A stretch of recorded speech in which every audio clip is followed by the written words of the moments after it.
In this particular set of questions, Mr. Matthew is teaching 10 different classes which have the total number of students from 1 to 10 in that order. Also in a particular week W, he did not teach students of exactly 2 different classes. Also the number of students taught by him on each of the 6 days of the week W is given to us. Now let's try to figure out what is happening in the question. If Mr. Matthew would have taught each of the given 10 classes on each of the given days of the week, the total number of students that he would have taught would have been 165. Also, it is known to us that he taught a total of 129 students in that particular week.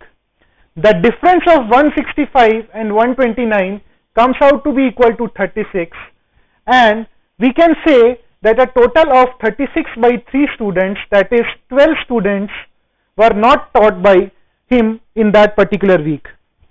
Now this is possible in 4 cases. One is that he did not teach students of class BJ. Second possibility is CNI. Third possibility is DNH.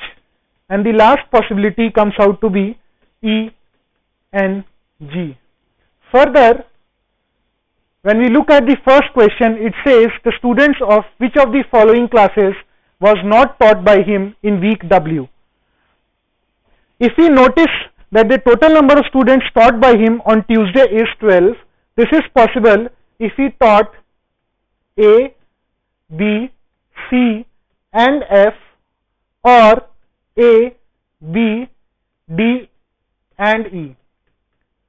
Similarly, when we notice the total number of students that he taught on Friday, it is 32, and this is possible if he taught students of class E, H, I and J, or F, G, I and J.